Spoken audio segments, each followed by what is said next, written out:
Zdravo! Danas pravim video test telefona iz najnovije linije Nokia telefona, Asha linije. Imam kod sebe telefon Nokia Asha 300 koji ima veoma originalan dizajn. Reč je o touch and type telefonu, a tako se zove zato što ima ekran na dodir koji je rezistivan i numeričku tastaturu za unos brojeva i kucanje poruka. Dizajn ovog telefona je dosta dobar, ali po meni ima 3 mane. Prva mana jeste to što je zadnji poklopac gladak i može ispasti iz ruke prilikom pričanja, prilikom razgovora, držanja telefona kod uvjeta i tako dalje. Druga mana je to što, ne znam se može vidjeti, ova 3 dugmeta, znači dugme za javljanje, za poruke i za prekid veze, su dosta odudaraju od dizajna samog prednjeg dijela telefona. Da su, na primjer, iste boje kao i ovaj ovdje deo, već bi bilo drugačije, ali pošto nisu, to je po meni jedna mana. I treća mana jeste to što kada uzmemo telefon i kada ga, to jest ja barem, kad držim telefon imam nekakav osjećaj kao da držim plastičnu igračku, iskreno. Ali dobro, ovaj telefon isto ima i vrlina koje ću obraditi u nastavku. Ali da kažem nešto o dizajnu ovog telefona. Sa leve strane se nalazi kvačica za skidanje zadnjeg dela poklopca, a na zadnjoj strani se nalazi kamera od 5 megapiksela bez autofokusa i bez blica i zvučnik koji se nalazi pri dnu telefona. Sa prednje strane nalazi se ekran veličine 2,4 inča meren dijagonalno, ekran na dodir rezistivni, sa rezolucijom od 240 piksela puta 320, što i nije nešto puno, ali je za telefon ovog cenovnog ranga dosta dobar. Isto tako nalazi se i numerička tastatura koja ima dosta dobar odaziv prilikom rada na njoj, znači baš dosta dobar. Sa desne strane se nalaze 2 dugmeta za regulisanje zvuka i dugme za zaključavanje. Ovo dugme za zaključavanje se može vrlo lako pritisnuti, dok dugmat za regulisanje zvuka mora se pritisnu pri samom vrhu, jer ako ih se pritisnu ka sredini, oni su više izravnati i u ravni su sa ovom plastikom sa strane, znači sa maskom. Onda da, isto postoji i mesto za memorijsku micro SD karticu koja se nalazi kada se skine poklopac i nalazi se ovdje, znači sa leve strane uređaja.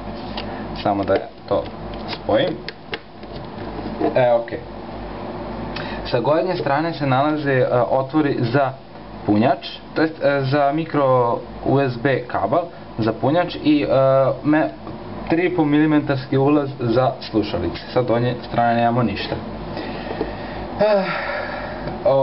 Da, kako se uključuje telefon? Znači, ovaj telefon se uključava tako što se stisne dugme za prekidanje veze ili dugme sa strane za zaključavanje.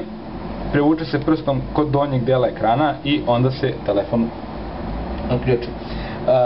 Glavni ekran se može podešavati prema vašim, kako vi želite u stvari, prema vašim željama, a postoji i go to, znači mogu se stavljati ove ikonice, kao što vidite imam sad ove 4 ikonice, može se dodati ovdje još jedan red ikonica ukoliko vam treba, a ukoliko, znači umjesto tih 8 ikonica, ukoliko hoćete još prečica za neke aplikacije, možete otići na go to i izaći će vam ovaj mali meni sa 9 dodatnih ikona koje možete poređati po vašoj želji.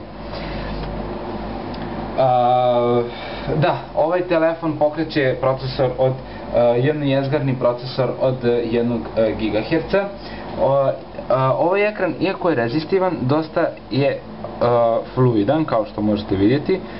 Ne zastajkuje uopšte, barem meni uopšte nije zastajkivao dok sam radio sa njim. Telefon ima Series 40 ili S40 operativni sistem i može se reći da veoma lepo izgleda.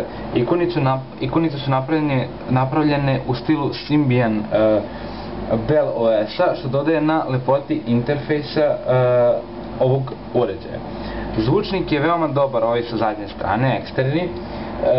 Zvučnik je veoma dobar i jak, a muzički player je veoma lepo urađen. Sad ćemo da ga upalimo. My Music, All Songs, Butterflies. Kao što možete vidjeti,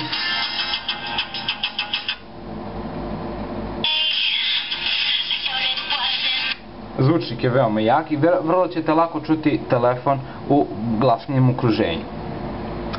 Interfejs ovoga interfejs media playera je jednostavan i lak za navigaciju, ima čak i ekvalizer sa nekoliko već podešenih već nekoliko postavljenih podešavanja. Isto tako vi možete podešavati po svojoj potrebi. Kamera od 5 megapiksela, sad ćemo da vidimo, znači kamera od 5 megapiksela pravi dosta lepe slike preko dana. Sad ćemo da vidimo slike neke koje sam slikao preko dana. Evo ovako, znači pravi dosta lepe slike preko dana. Međutim, zato što nema ni autofokus ni blic, po noći ne izgledaju lepo. A sad ćemo da uveličamo da vidimo kako u stvari izgleda ta slika preko dana.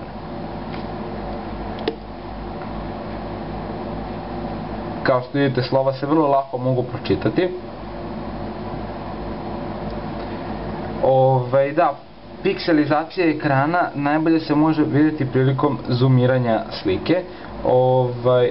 Kao što možete vidjeti, znači tu se najviše može vidjeti pikselizacija, odnosno mala rezolucija ekrana. Isto tako ovaj telefon može snimati snimke u VGA formatu, međutim ne bih preporučio, dosta loše ispadne, stvarno dosta loše. Radio nisam koristio puno jer iskreno nisam imao neke potrebe, ali sam ga probao i nije loše radio, znači može onako da se sluša, ali dosta bude šuštanja, belog zvuka i tako dalje. Ono što me je začudilo jeste da ovaj telefon nema Wi-Fi, već se morate oslanjati na mobilnu konekciju. Kao što imate Bluetooth, mobilna konekcija i USB, znači Wi-Fi ne postoji u ovom modelu, tako da to je velika po meni, velika mana ovog uređaja. Nokia pretraživač radi dobro, ali bolje radi Opera browser. Što se tiče telefona kao telefona, to je prosečno urađeno. U glasnom okruženju se ne čuje skoro ništa. Ja sam, barem dok sam koristio ovaj telefon, prekidao vezu i zvao kasnije kada pređemo u neko manje bučnije okruženje. Pa to je bio jedan kratak pregled, da kažem, pregled ovog uređaja. Za pun test pogledajte, pročitajte ceo tekst u linku ispod. Tu sam ga napisao, sve sam opcije lepo napisao i sve sam opisao ceo telefon, tako da tu možete naći više detalja. I da, hvala Nokiji što mi je dostavila ovaj uređaj na test i ako neko iz Nokije gleda ovaj test, nadam se da ste zadovoljni s ovim kratkim pregledom. Znači, subscribeujte se kod mene na kanal da biste vidjeli još mojih testova i da, zahvaljujem se za mojih 50 subscribera i želim da vam kažem da ćete dobijeti još dosta kvalitetnog sadržaja ukoliko mi budu dostavljali telefona na test kao što je ovaj. I ovo mi je prvi uređaj na test, tako da ja se nadam da je on uređen kako treba. Video test mislim. Hvala i doviđenja.